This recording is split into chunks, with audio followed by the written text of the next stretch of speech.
تے جڑا رب دے نام نال بغاوت کردا ہے اللہ تعالیٰ دی نسلاں نوں نست و نابود فرما دیندا ہے. سن یزید او سی جن نے حضرت امام علی مقام دے مقابلے چ آ کے رب دے نام نال بغاوت کیتی. رب نے اودی نسلاں نوں مکا دتا. او دے نسبی پتر تے موجود نہیں. ہاں روحانی ہون گے جڑے ہون دا دعویٰ کردے نے سانوں انہاں نال غرض کوئی نہیں لیکن میرا امام ہوے رب نے اودی نسل چ اتنی برکت عطا فرمائی. انہاں دی نسبی نسل بھی موجود ہے انہاں دی روحانی نسل بھی موجود ہے. اسی روحانی ہو کے امام دا نام لے لیا لوگ نسبی ہو کے امام دا نام.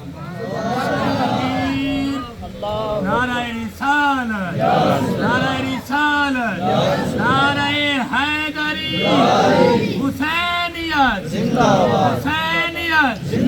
تو کثرت کے معنی ہے رب نے اولاد فاطمہ میں کثرت کو رکھا ہے. رب نے اولاد مصطفیٰ میں کثرت کو رکھا ہے. اور یہی بات ہے جس بات کی بنا پہ میرے مصطفیٰ کی اولاد قیامت تک رہے گی.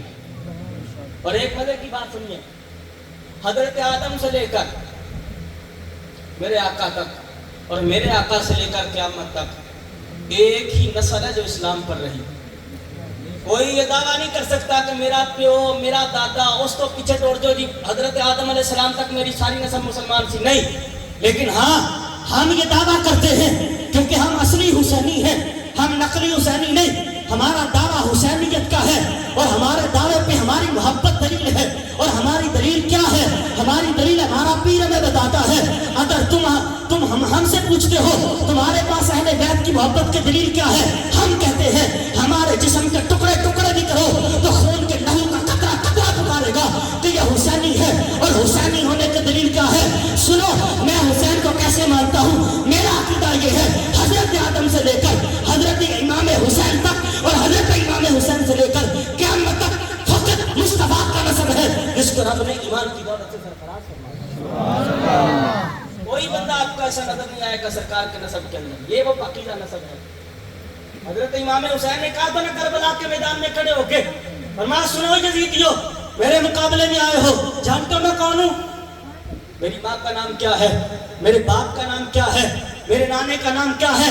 کہا سنو میرے نانے کو محمد مصطفیٰ کہا جاتا ہے صلی اللہ علیہ وسلم. میری ماں کو فاطمہ الزہرا کہا جاتا ہے. میرے باپ کو علی المرتضیٰ کہا جاتا ہے. میرے بھائی کو حسن مجتبیٰ کہا جاتا ہے. کیا تم میرے مقابلے میں آئے ہو؟ سنو میرے مقابلے میں آنے والا ہر شخص اپنے وجود کو ختم کر لے گا. اور ہم اس بات کے ضامن ہیں صدیاں بیت گئی آج بھی نام حسین کا باقی ہے. یزید کا نام لینے کے لیے کوئی تیار نہیں. کوئی یزید کا نام نہیں لیتا.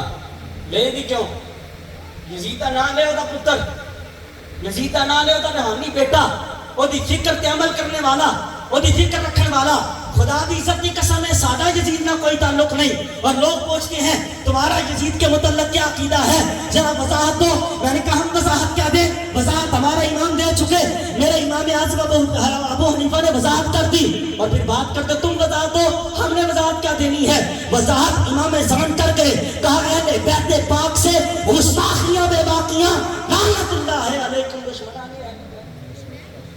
لعنت ہے حضور کے ہر دشمن پر. لعنت ہے حضور علیہ السلام کی آل کے ہر دشمن پر. ہر وہ بندہ جو حضور کی آل کے ساتھ بغاوت رکھتا ہے اس پر اللہ کی بھی لعنت ہے اللہ کے فرشتوں کی بھی لعنت ہے ہماری بھی لعنت ہے. مصدق الحاکم کے اندر امام حاکم اس حدیث کو لے کر آئے. امام حاکم فرماتے ہیں مت ایک بندہ کعبے چلا جائے حتیم تے کعبے دے وچ کھلو جائے. ایک پاسے حتیم ہے ایک پاسے کعبہ ہے دونوں دے وچ کھلو جائے. دن میں روزہ رکھے رات میں نمازاں پڑھے باوضو عبادت کرے تے اپنی عبادت میں اعلیٰ درجے تے لے جائے. سنو امام کیا کہتے ہیں؟ کہا سنیے گا یہ بات. کہا وہ بندہ جو کعبے چلا گیا ایک طرف کعبہ ہے ایک طرف حتیم ہے. حتیم اور کعبے کے درمیان میں کھڑا ہے اور حتیم اور کعبے کے درمیان میں کھڑا ہو کے کرتا کیا ہے؟ کہا دن میں نمازیں پڑھتا ہے روزہ رکھتا ہے رات کو بھی قیام کرتا ہے قرآن کی تلاوت کرتا ہے. کہا اتنے اونچے شرف والا بندہ ایڈے بڑے مقام والا بندہ لیکن وہ دل کے اندر اگر رائی کے ذرے کے برابر بھی مصطفیٰ دی آل نبوت دے فرما اللہ جو بات کو دے منہ تے مارے گا رب نے دی بات کرنی لوڑ ہی تو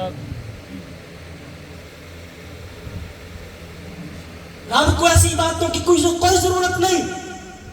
اللہ کو کون سی عبادت چاہیے؟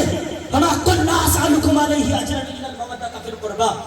سونیا تیرے غلام آ گئے یا رسول اللہ آپ نے اللہ کی پہچان کروائی, آپ نے دین بتایا, آپ نے ہمیں رب کی پہچان کروائی, اتنا اچھا دین دیا, ہمیں پاکی پلیتی کا پتہ چل گیا, احکامات خداوندی آ گئے, کتاب آ گئی. یا رسول اللہ ہم چاہتے ہیں ہم آپ کی بارگاہ میں کچھ مال پیش کریں, ہم چاہتے ہیں ہم آپ کی کچھ خدمت کریں, ہم چاہتے ہیں ہم آپ کے پاس کچھ لے کر آئیں. رب نے فرمایا جبریل جا نہ ذرا قرآن لے جا, میرے محبوب سے کہہ قل لا اسألکم علیہ اجرا الا المودۃ فی القربى, کہہ دیجئے یا رسول اللہ صلی اللہ علیہ وسلم رب فرماتا ہے اپنے غلاموں کو اعلان کر دیجئے, او میرے غلاموں میں نے جو رب کی شناخت کروائی ہے, میں جو قرآن لے کر آیا ہوں, میں جو احکام لے کر آیا ہوں, میں جو شریعت لے کر آیا ہوں, مجھے اس کے بدلے میں کچھ نہیں چاہیے. یا رسول اللہ پھر کیا چاہیے؟ فرمایا میرا رب کہتا ہے محمود تقاضا کیجئے الا المودۃ فی القربى, میرے قریبیوں سے محبت کرنا, میرے حسن سے محبت کرنا, میرے حسین سے محبت کرنا, میری فاطمہ سے محبت کرنا, میرے علی سے محبت کرنا, میرے گھر والوں سے محبت کرنا. یہ تقاضا ہے قرآن کا, یہ تقاضا ہے حدیث کا, یہ تقاضا ہے سنت کا, یہی تو تقاضا ہے. اسی لیے کہا سنو زمانے میں وہ نہ بننا کہ جو صحابہ کا منافق ہو جائے, صحابہ کے بارے بغض رکھے. زمانے میں وہ نہ بننا جو سرکار کی اہل بیت کے بارے بغض رکھے. میرے امام نے بتایا بننا ہے تو کیا بننا ہے, کہا بننا ہے تو سنی بننا ہے. اور سنی کون ہوتا ہے؟ کہا اہل سنت کا ہے بیڑا پار, اصحاب حضور. نجم ہے اور ناو ہے